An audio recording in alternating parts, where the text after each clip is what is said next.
I would bend over backwards for him and do anything for Bryan Danielson. What's up, everyone? Shakiel Mahjouri here for CBS Sports, and you know who this is. He is many things: AEW founder, co-owner, president, head of creative, but there's one thing he's not. He's not in that neck brace anymore. Nice to see he's made a full recovery. Tony Khan, how's it going? I'm fantastic, Shaq. It's great to be with you. Great to be back in AEW, and so excited for this weekend. It's the 5th anniversary of All Elite Wrestling, and we've got a huge pay-per-view this Sunday, Double or Nothing, celebrating 5 years of AEW.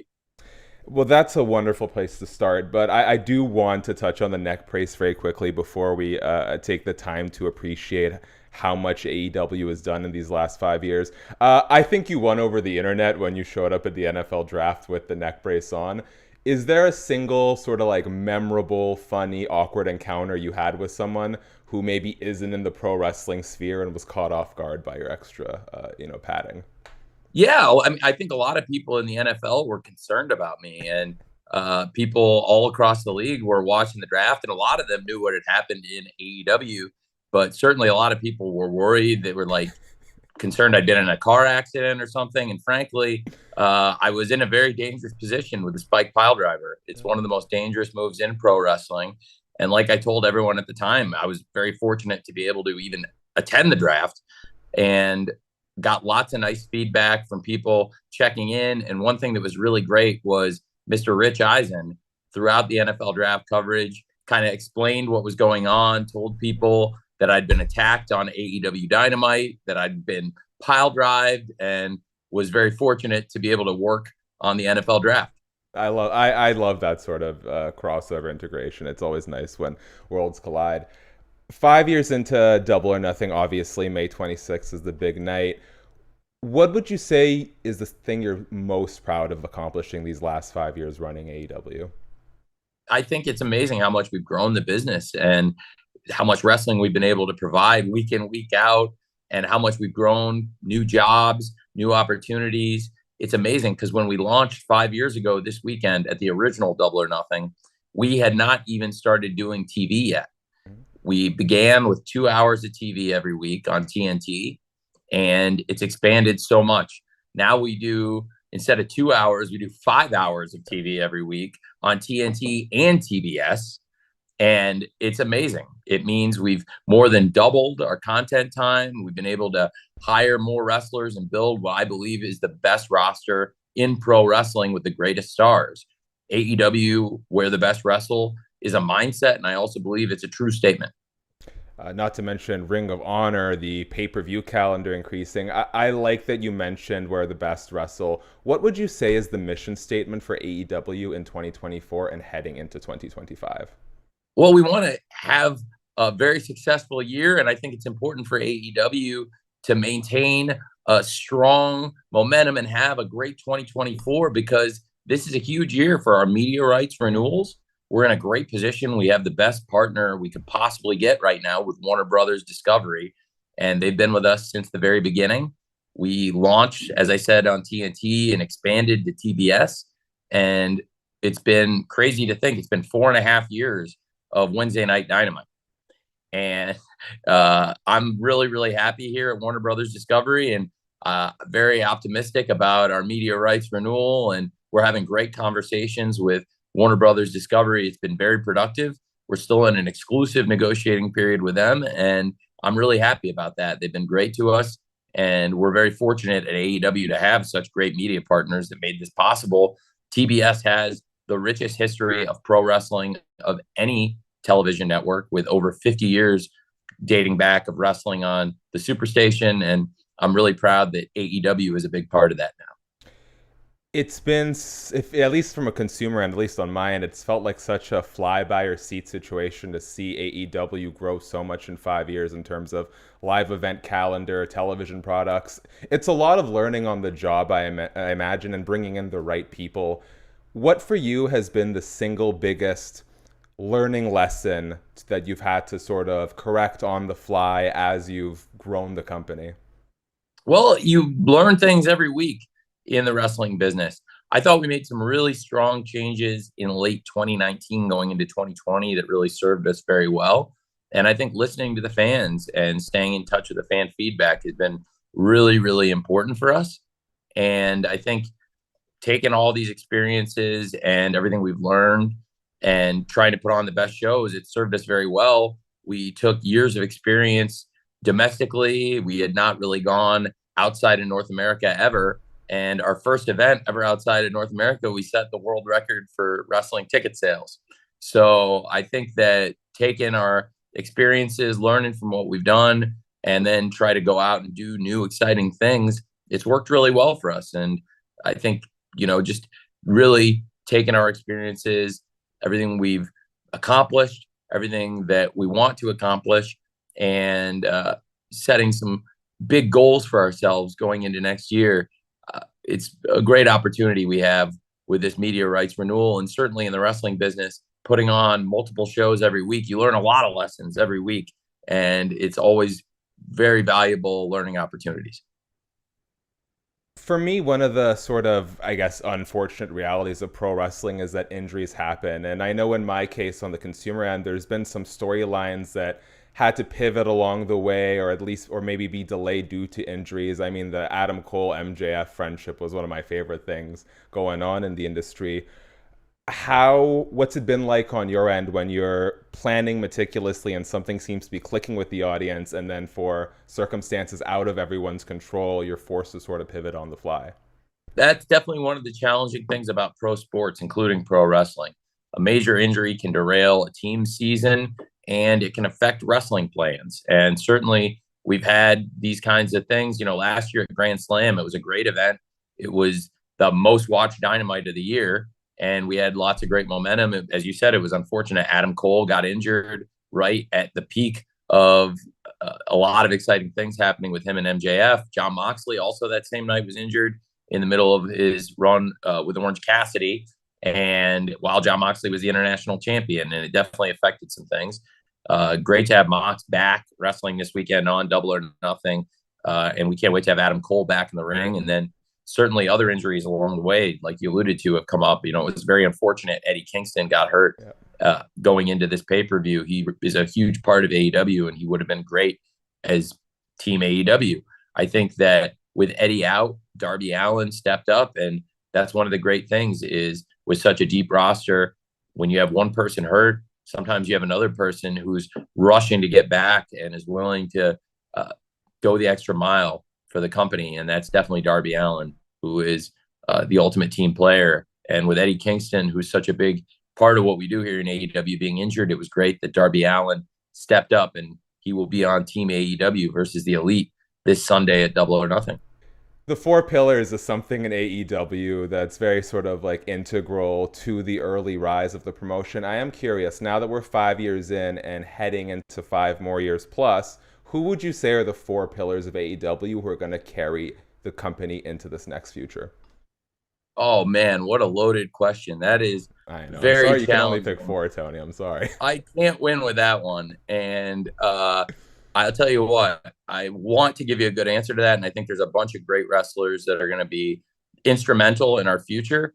But narrowing it down to 4, I think there's a lot of people that are pillars of this company, including some of the people from the very beginning and people that have come in along the way. We've had big additions this year with Okada, Will Ospreay, Mercedes Moné, and some big names that have come in. And they're just arriving. Mercedes is going to make her debut at Double or Nothing.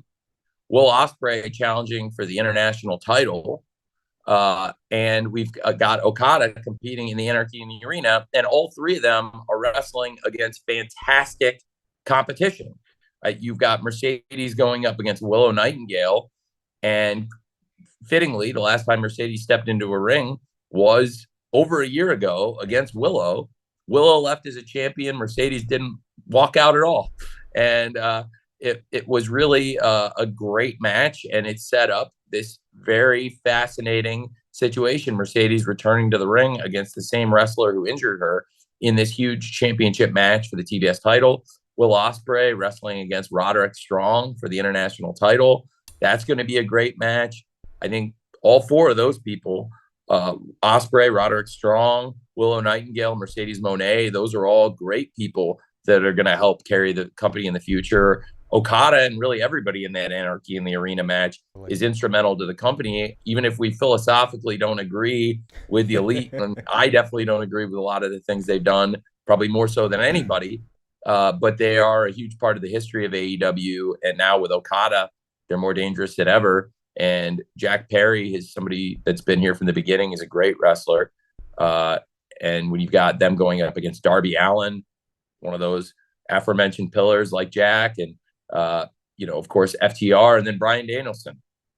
Who knows how long Bryan Danielson's going to help carry this company, but certainly he's been instrumental in the company for several years now. There's so many great names, but just in those 3 matches alone, that's a bunch of great names. And I could go on and on and on. And with all the injuries, the unpredictability of this business, it's very hard to say who's going to be carrying the company 5 years from now. But I do think that the people that have been here for the past 5 years and a lot of the people that have arrived recently are all going to be instrumental in the next 5 years. We'll change it to like the Foundation 40 or something at this rate. But the 40 pillars. The 40 pillars sounds good. You mentioned Bryan and how long he'll be around for. He did say recently that his contract is set to expire in the summer. What needs to happen to get him back with the company, and what sort of timeline do you suspect for that? Well, I would like Bryan to stay in a perfect world forever here in whatever capacity he will stay with us in. I hope that Bryan would finish his wrestling career here. I would do anything to make that happen. And I want Bryan to stay with us wrestling as long as possible. I know that he's talked about an exit from full-time wrestling, which is what he's been doing this year. And whenever he's been healthy, basically Bryan's here every week, at least once a week, and wrestles as much as he can, at least once a week, whenever he can. And this is a week here where we're going to see Bryan wrestle 3 times in a week. And I love it. And that's my favorite thing to see is Bryan wrestling. And the only thing better than that is to have Bryan Danielson stepping up for the company, for AEW, and fighting on our behalf. And he said a lot of great things about why he wants to be in this match, about why he wanted to come to AEW. I appreciate some of the complimentary things he said about me personally, but especially I appreciate the stuff he said about AEW and what we do here and why he loves AEW. And I think Bryan Danielson fits in AEW, fits on AEW like a glove. And as long as he will consider wrestling with us, that door is always open. And I would bend over backwards for him and do anything for Bryan Danielson. We anticipate that we'll keep. I mean, I know we can't guarantee anything paperwork, but we anticipate he'll be with the company past the summer. I hope so. I definitely think so. I hope so too. I hope so too. One of the best. I hope so. I don't know whether he'll be wrestling full time after that, but I really hope Bryan will stay with me here in the office forever. And now that there's a virtual office and he can do things like that, have a video chat like we're having right now, and he could be out on the West Coast and I can be in Jacksonville, for example, at any given time, and we could talk every day. That makes it really exciting. And I do talk to Bryan pretty much every day whenever I can. So I hope that will continue for the rest of our lives. For sure. I love it. Just a few more updates I'm interested in. Forbidden Door taking place in Long Island. How close do we think we are until we see MJF back in the fold on television? We haven't talked about MJF here in a long time. He's one of the greatest wrestlers in the history of AEW. You asked me about pillars. Yeah. We've talked about the last 5 years, and certainly from the very beginning of AEW, he's been a pillar of the company and a great champion. We'd love to have MJF back in AEW anytime. That door is always open, and it's something we'd love to see hopefully soon. I'd love that. We saw Adam Cole stand up out of his wheelchair. Good news there. Do we know how close he is to 100% physically? He's not 100%, but he's getting better and better, and I think that's great news for AEW. We love Adam Cole here, and the fans love Adam Cole. He's been a big part of the company now for almost 3 years out of our 5-year journey, and it's crazy to think, Adam Cole a year ago at this time, really it felt like he was getting towards the top of the wrestling world. And it felt like last summer, Adam Cole was hotter than he's ever been. And he was coming off injuries. And then he got in my opinion, the hottest he's ever been in his pro wrestling career was last year, especially last summer into the autumn. And like we said earlier, it was a Grand Slam where he got injured. He has not been able to wrestle or compete at all since last September.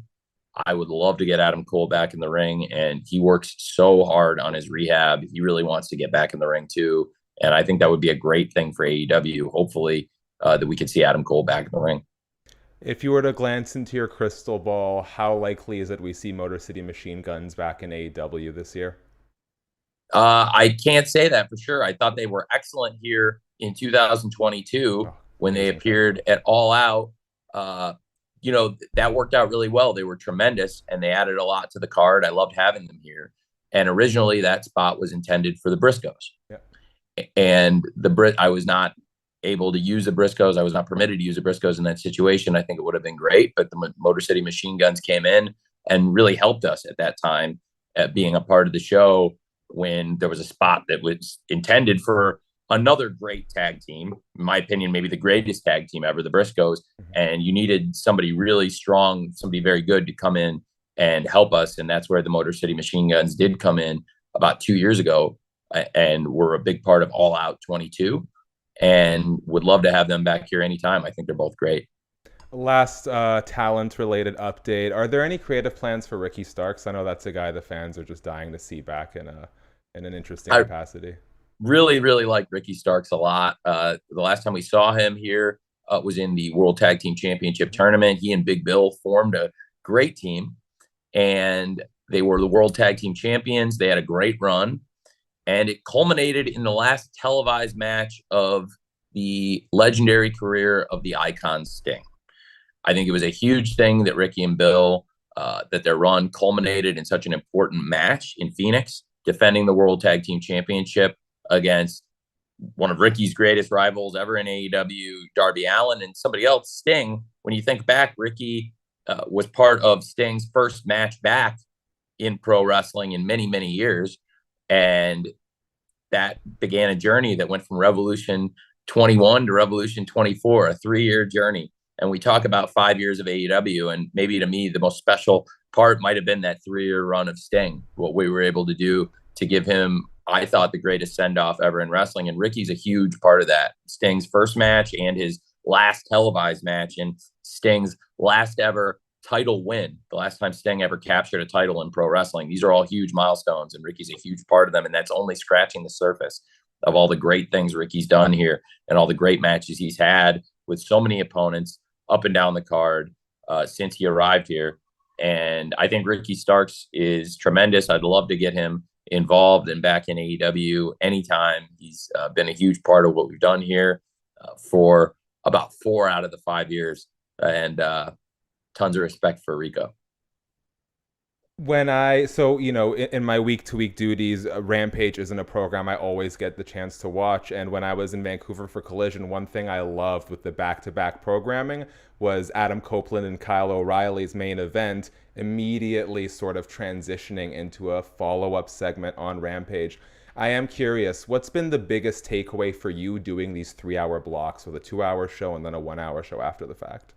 That is actually a great point you just made. I love being able to do more follow-up from things that happened earlier in the night with more time, and being able to cover more wrestlers and tell more stories, utilize more of the roster. And I think it gives a lot more opportunities when we have that 3-hour block. I've really enjoyed doing those 3-hour Saturdays, and I think we've done some great shows in there and also had some great results.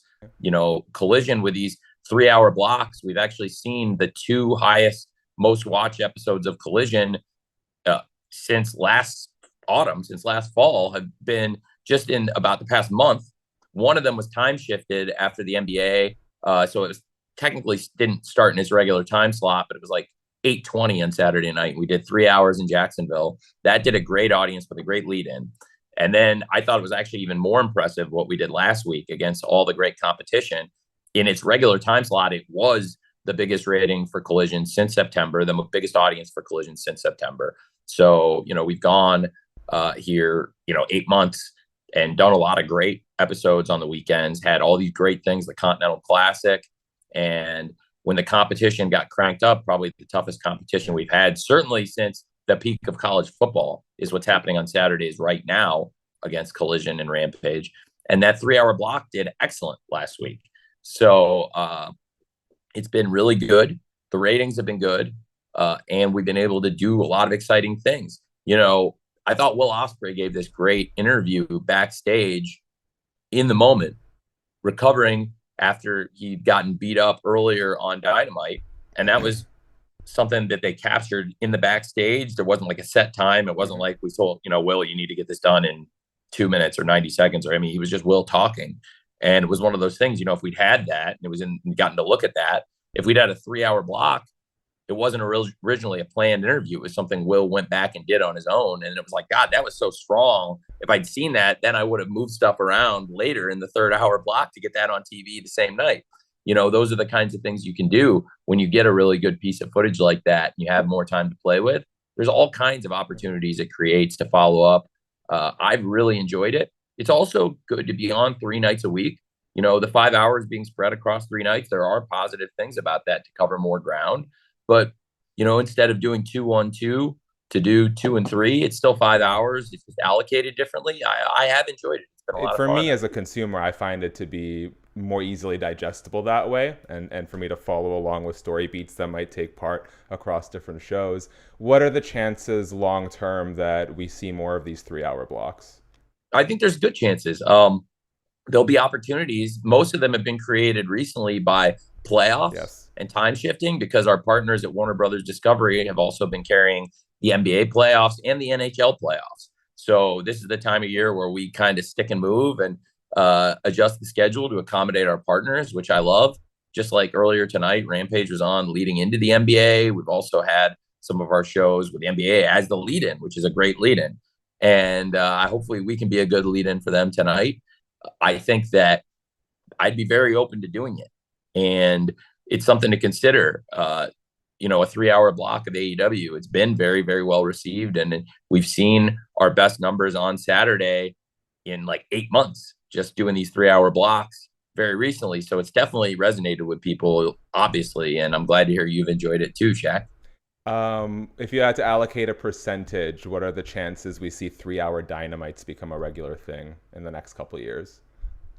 I don't know. That's a really good question. In some ways, I don't get asked that question often, and I like to give honest answers, despite what some people would say that I try to duck and dodge the questions. I'm always very honest, and whenever I can give an answer that I don't think is going to hurt the company or anybody in the company, I always do want to give an answer. And this is one where I don't think it's going to hurt anybody, so I'll give you a good answer. I think in some ways that's a really challenging question. It's been interesting to do the 3-hour block when it's been Dynamite and Rampage. You want to keep Dynamite as strong as possible. You look at the history of what's happened with the 2-hour wrestling show when that show has expanded to 3 hours.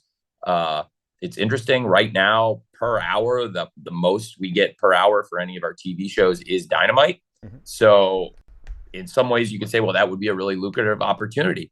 I think that it's a very interesting conversation to have about how many nights a week do you allocate the programming. Is 5 hours the best? Should we do 6? I definitely want to do at least 5 now. So you've got, I've tasted blood and I want more. So I could easily be sold on doing more than 5 hours of programming. But it's really interesting to talk, just having a discussion with you and hear what you and a lot of the fans think. You seem to think maybe doing the 5 hours across 2 nights is better than doing it across 3 nights. That's pretty interesting. There's pros and cons, and I'm very interested to hear all this. It's going to be a big year for us, and trying to get as much of this feedback as possible to make these decisions. This is a good time to talk about this kind of stuff. AEW Dynamite has been performing consistently since the start, very strongly, particularly in the key demo. I think most people believe you're due for some great bumps in the media rights, profitability in 2025. We're going to get to that. I am curious, though.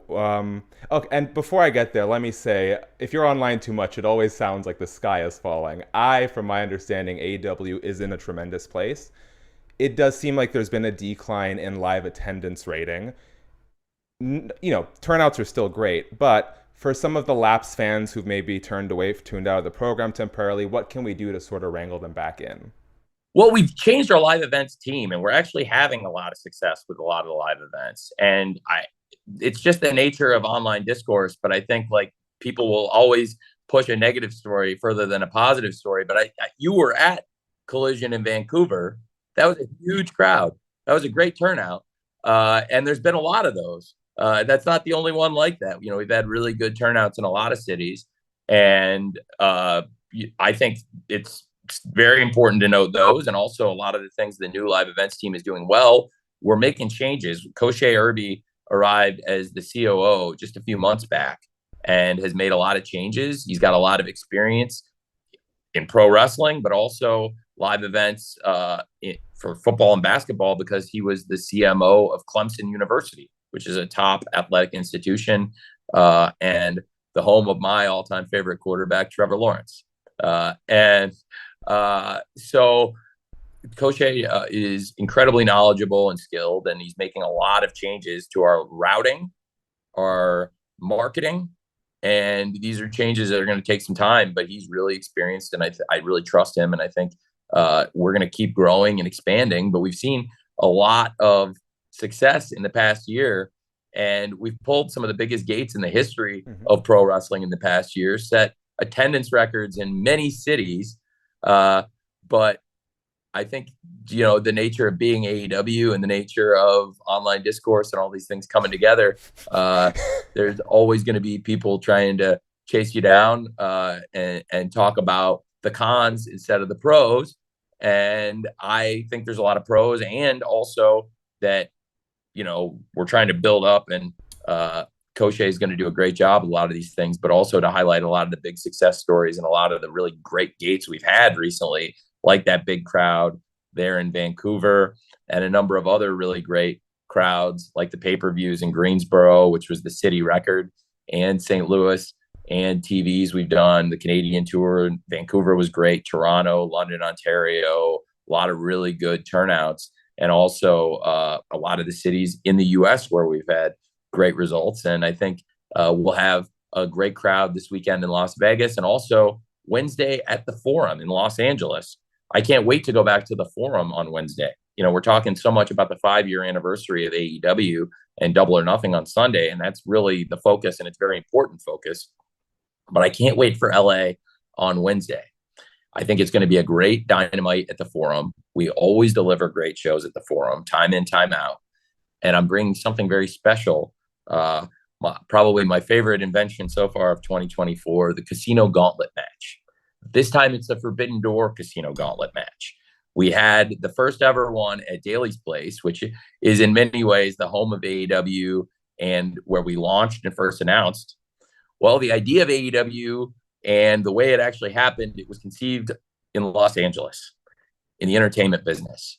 I was very fortunate to be able to make connections in sports and entertainment and media that allowed me to get access to the person who was at the time the president of TBS and TNT, and talk him into bringing wrestling back to the Superstation and TNT. And that opportunity came in Los Angeles. That conversation came in Los Angeles 6 years ago. And now we're celebrating the 5-year anniversary of the promotion. And every time I go to the Forum, it holds a special place in my heart. And we had this fantastic Casino Gauntlet match for an international title shot this weekend at Double or Nothing. And we saw Will Ospreay win the match in Jacksonville, and now he's got that title shot against Roderick Strong this weekend. Well, coming off Double or Nothing, I can't wait for this Forbidden Door Casino Gauntlet match. The winner of that match will get a title shot at the World Champion at Forbidden Door. And we're going to have wrestlers from across the world, top competition here in AEW, and international stars vying for that title shot. It's, I believe, a fascinating match format. It's something I put together, and I kind of a mad scientist thought it would be a cool match, and turned into one of our best TV matches of the year. And now with this all-star roster and the huge opportunity at a world title shot at Forbidden Door, I can promise you it's going to be a great Dynamite Wednesday at the Forum also. Tony, one more piece of negativity My bad. Before we finish up on some lighter stuff, I gotta give a bit of everything over the course of these You're very 20 minutes balanced, that we're Jack. chatting. Nobody will ever I accuse appreciate you. that. I appreciate that.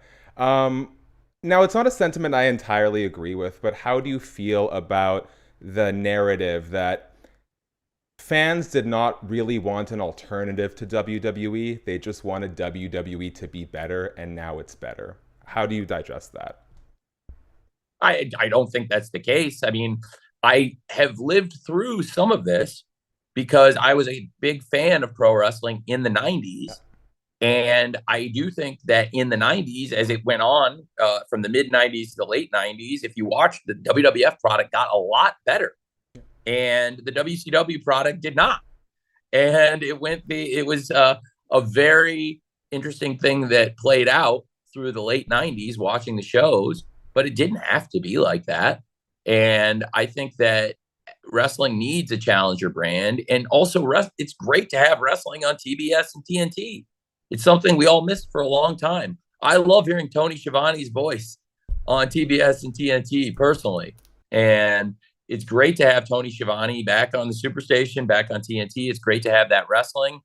And I think what we do is really important. We have had 2 pay-per-views this year. They have been 2 of the best shows we've ever done. And I don't know how anybody could say a bad word about anything on Revolution. It was my favorite day ever in the wrestling business. And the fact that we put that show on this year means that this is going to be a highlight year in the business for me, because Revolution just a couple months ago was the greatest night of my life in the business. Then going back to follow it up at Dynasty, which was really important to me because it was Full Gear 21 was originally supposed to be in St. Louis. And for the sake of the company, for a lot of reasons, I had to move that show back a week, and it was unable to keep it in St. Louis. So we ended up moving to Minneapolis. So it was really important to go to St. Louis and deliver a great pay-per-view show. And Dynasty was a tremendous show for AEW. And that's what the St. Louis fans deserved. I know some of them watched Full Gear 2021. It was such a fantastic show. And they were thinking, like, Tony said he would give us a pay-per-view of this quality. And I always promised it was coming. And we were able to deliver with Dynasty. One of our best shows, including one of the best matches ever with Bryan Danielson versus Will Ospreay. But so many great things on that card. I thought that was Tony Storm's best match as the world champion against Thunder Rosa. I thought that there was maybe one of the best opening matches ever on any pay-per-view. Certainly one of the best AEW matches ever to start a show. Okada versus Pac. And top to bottom, from start to finish, I just thought it was an amazing show. And what a moment with Swerve Strickland winning the world championship from Samoa Joe. And Swerve has been doing a fantastic job on our shows, from his first title defense versus Claudio Castagnoli on that very important episode of Collision right after the NBA playoffs to now. I think it's going to be a huge weekend for AEW. We've got Christian Cage, one of the greatest signings ever in the history of AEW, one of the most accomplished wrestlers, and somebody who I think has come to AEW and proven to everybody that he is one of the all-time greats. He might be the MVP of AEW the past few years. And Christian Cage has everything it takes to win that world title. Swerve's been a great world champion so far. That is really exciting to me on the pay-per-view. There's so many great things on this show. And I just think we've been on fire on pay-per-view with our first 2 shows. Revolution was great. Dynasty was great. And top to bottom, I think there's so many things to get excited about this weekend. Double or Nothing, not just our 5-year anniversary show, which is huge in and of itself, but also a great wrestling lineup this Sunday. TK, I had a whole fun rapid fire section for you, but we're going to have to save it for next time. I do very quickly, going to have to keep these short because of my Zoom, my bad. First, with AEW probably hitting profitability next year, what does that mean for the company's stability and for the product long term? Well, the company's very stable and has a great future. I can promise you that. We're having great negotiations for the future TV contract. We have this amazing roster. We're in a great, great place. It's a very exciting time for AEW. And now we're going to negotiate for the future of all of our TV, all of our streaming rights, all of these great things. And the fact is, we know there's great demand from Warner Brothers Discovery, our partner, and we've got the best media partner you can have right now, I think. And we got all these great opportunities for the future. So it's a great time for AEW. What would a young TK say if you teleported back in time and showed him what was going to be in store for him as an adult? I would have been in disbelief that we'd have this opportunity, because I would have been shocked if you told me when I was a kid that wrestling on TBS and TNT would have ever stopped, that WCW ever would have stopped. It would have been unfathomable to me as a kid that WCW could ever go out of business. And if you told me that there would be a vacancy that would last for 20 years without any wrestling on TBS, I would have thought you were crazy. And I did have a dream of launching a wrestling promotion someday, but I never would have imagined that this kind of worldwide opportunity would have presented itself. When I was a kid, I had a dream of running a wrestling promotion, absolutely, but it could have been a territory, it could have been a regional thing, it could have been an international promotion. Never did I think the opportunity to be the wrestling company on TBS and TNT would present itself. So I believed I could have gotten into wrestling. I believed I could have made Dynamite a reality, a show that I'd written on paper since I was 12 years old. But the chance to do it on TNT and TBS, it's unbelievable.